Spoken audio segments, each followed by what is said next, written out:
যার চ্যানেল তোমরা দেখো বা দেখে এসেছো, হ্যাঁ, তার গলার ভয়েস একটু খারাপ আছে, সেই জন্য আজ আমি ধোকলা রেসিপিটা আমি শেয়ার করছি এবং পুরোটাই শেয়ার করব, তোমরা দেখতে থাকো। এটা হচ্ছে ধনেপাতা, এটা হচ্ছে গ্রেট করা গাজর, আর এটা হচ্ছে কাঁচা লঙ্কা কুচনো। মুগ ডালের ব্যাটারটা আমি বানিয়ে রেখেছিলাম, আর সাইডে একটা বাটিতে সুজি আর টক দই মিক্সড করে রেখেছিলাম। সেটা কিছুক্ষণ ফুলতে দিয়েছিলাম।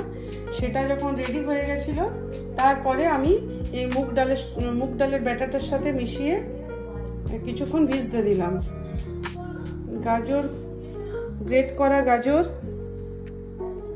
ধনেপাতা, কাঁচা লঙ্কা একসাথে এগুলোকে মিক্সড করব। এর সাথে পরিমাণ মতো লবণ,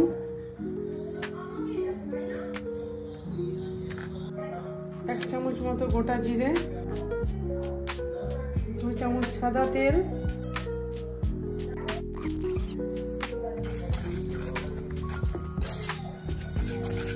মিক্স না করলে মানে দলা পাকিয়ে যাওয়ার ভয় আছে। আমি 5 মিনিট মতো এটাকে ঢাকা দিয়ে ভিজতে দেব। আমি চাটনি বানাবার জোগাড়টা করছি। এখানে ভাজা ছোলার ডাল, ধনেপাতা, গ্রেট করা কোকোনাট,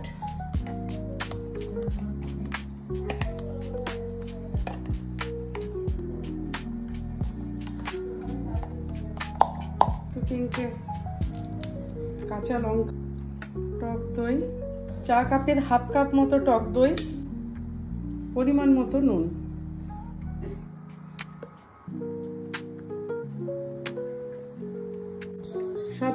এগুলো সব কটাকে আমি মিক্সড করে নেব। মিক্সড করার পরে দেখো কালারটা কি সুন্দর এসেছে। কড়াইয়ের মধ্যে 2 গ্লাস জল অ্যাড করেছি, তার মধ্যে স্ট্যান্ড দিয়ে দিচ্ছি। এটাকে একটু ঢেকে রাখছি গরম হওয়ার জন্য, জলটাকে গরম করার জন্য। ইনো অ্যাড করব। 10 মিনিট পরে একটু ইনো অ্যাড করলাম। এদিকে এটা আমার কড়াইয়ের জলটা গরম হয়ে গেছে। এবার আমি এটাকে রেডি করি। সাদা তেল এটার মধ্যে আমি থালাটাতে আমি গুলিয়ে দেব।